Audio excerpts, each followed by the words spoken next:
university pictures at the University of Austin. You know who you identify? Wallace. He got killed in the car accident. He got killed in a car accident.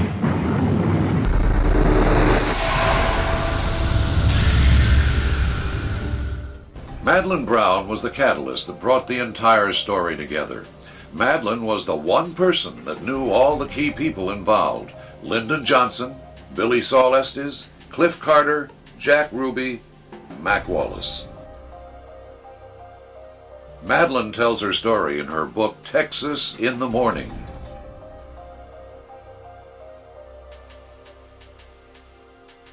Mac Wallace, what we called him Lyndon's henchman here in Texas.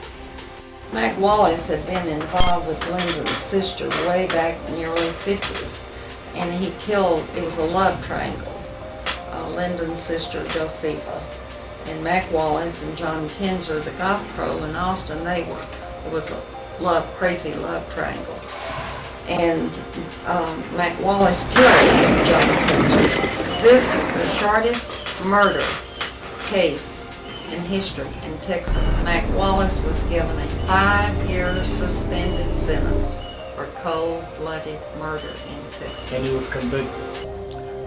The attorney's name was John Cofer. How was he connected to Lyndon? He was Lyndon's attorney. I mean, these people, you'd have to know a lot of Texas history because they intertwine. If you go here, it was Lyndon's attorney. You go here, it was Lyndon's attorney. You go over here, it was Lyndon's attorney.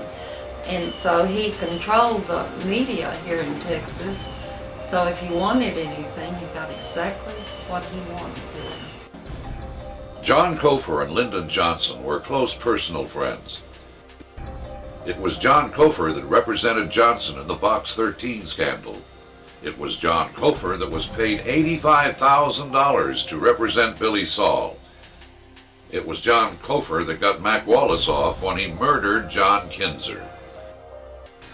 At one point, when Billy Saul insisted that he take the witness stand and tell his entire story, it was John Cofer that wouldn't let him. Billy Saul attempted to fire Cofer, but Johnson wouldn't let him. I used to go to the Dallas Gun Club every day. I shot a lot of skeet and trap and loved it. I wish I had a dollar for every shotgun shell I had shot. Mac Wallace was at the Dallas Gun Club practicing, and this guy was so terrific. If he ever pulled the trigger, he got his target. He never missed. I've seen him shoot at least 200 rounds and never fought. He powder, but he was an expert, totally. And it went through my mind, I thought, what's Mac Wallace doing out here at the gun club? He was supposed to be living in California at the time.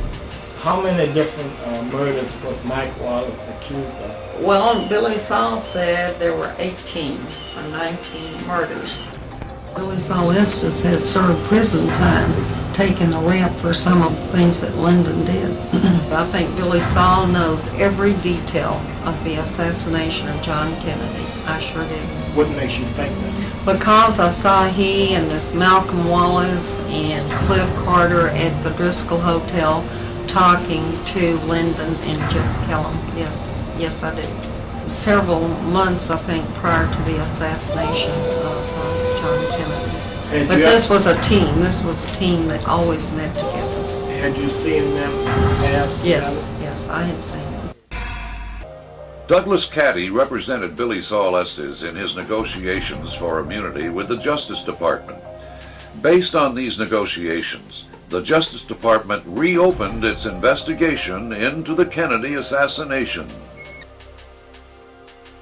August 1982, that Sean Moody received a phone call from Billy Saul Estes, who was in Big Spring, Texas. Billy Saul Estes was in prison in Big Spring, Texas, in a federal prison there. And he was calling at the behest of a former lobbyist of Sean Moody, who was also in prison, who had gone to prison for an entirely different, unrelated matter dealing with the Carter administration. And Billy Saul Estes said to Sean Moody that he wanted to tell what he knew about the Johnson era about his relationship with Lyndon Johnson and so forth. And he was wondering if Sherman Moody knew of any way that this could be done, or the Moody Foundation could help him do this. So Sherman Moody, knowing that I had written several books, asked me to go up and visit with Billy Saul Estes, which I did in August of 1982.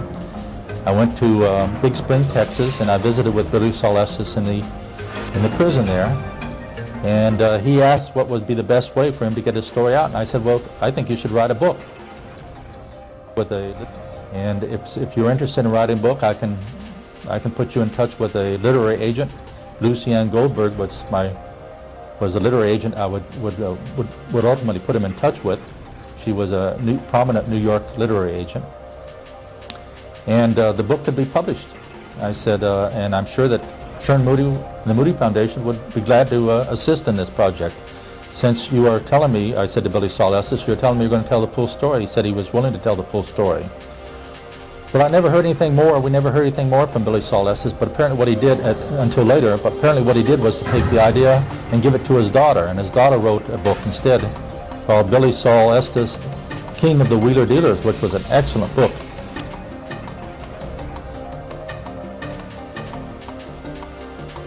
But it only told the story about Billy Saul Estes and the Johnson era through her eyes and what the family went through.